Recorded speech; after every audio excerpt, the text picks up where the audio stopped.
Together, we will begin the next great chapter in the American story with 3 words that will ring from coast to coast, from sea to shining sea. Yes, we can. Thank you, New Hampshire. Thank you. There are so many people hoping Barack Obama will keep his promises and make their dreams come true. These are 4 very personal letters to the president, letters from people around the United States, from people hoping their lives and our country can be better.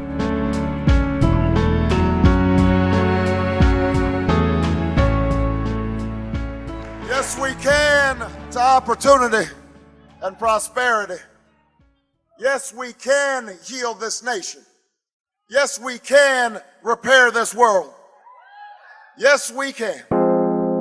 It's not something we talk about very often, but there are a lot of poor people in this country. Ohio University professor Stephen Scanlon wrote this letter to remind Barack Obama that millions of Americans just struggle to survive. Dear Mr. President, over 37 million poor people? 1 out of every 8 Americans? That is too damn many. I could talk about the working poor. They clear our tables, sweep our floors, or serve us with a smile and a nod when we shop. I could continue about how the poor face hunger, inadequate housing, or homelessness in a country that is the richest in the world, yet cannot fully take care of its own. That is not just the problem of the poor, but all of us. After all, we live in the United States of America.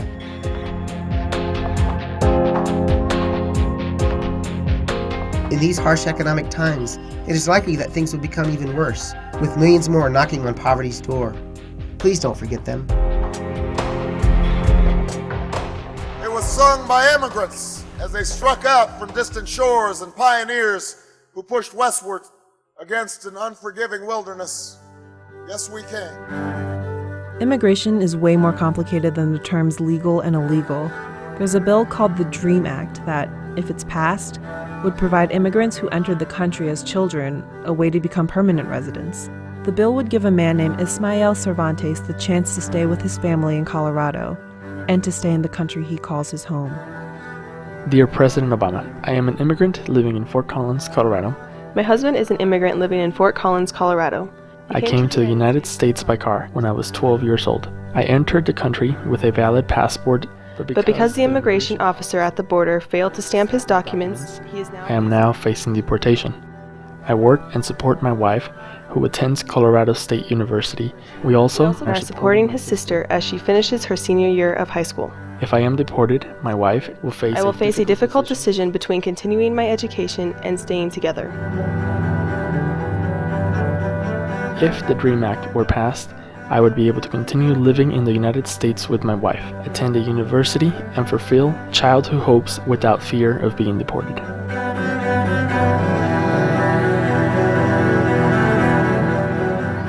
It was whispered by slaves and abolitionists as they blazed a trail towards freedom through the darkest of nights. Yes, we can. Gay rights are the 21st century's civil rights, except the politics of homosexuality are complicated by religious and moral arguments. What's lost in the debate are the people and families affected by the government's decisions. Dear President Obama, I'm gay. I'm a lesbian. I'm a gay American. Our impact is small compared to the influence your administration will have on the issue of equality. I want to enjoy the same job security and social acceptance my heterosexual colleagues can take for granted. My partner's employer does not extend benefits to same-sex couples, and I'm afraid that I will eventually be without health insurance. Please remember it's people like me who voted for you and voted for change.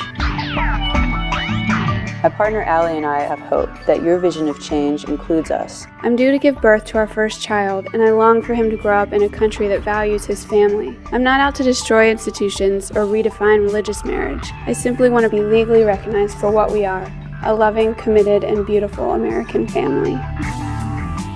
It was a creed written into the founding documents that declared the destiny of a nation. Yes, we can. Almost 50 million people in one of the richest nations in the world don't have health insurance.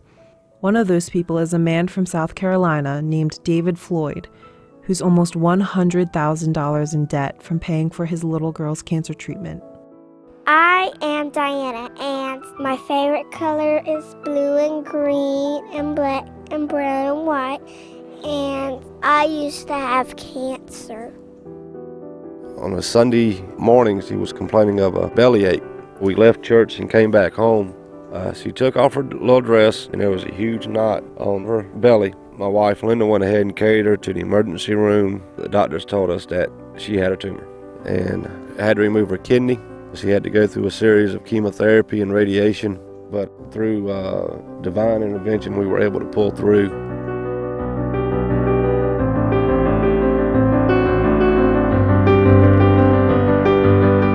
Mr. President Obama, I'm paying hospital bills for the rest of my life. I'll never own a home. I will not live the American dream. Please make health care more affordable so somebody else's American dream will not be paying off hospital bills. It seems like many of us wonder if we'll look back at this time as the beginning of some new era in American history. Generations of Americans have responded with a simple creed. And we wonder if our country is actually capable of living up to its ideals. Yes, we can. Yes, we can. Yes, we can. We're not sure if Barack Obama will be the leader who gets us there, but we are a nation still hoping.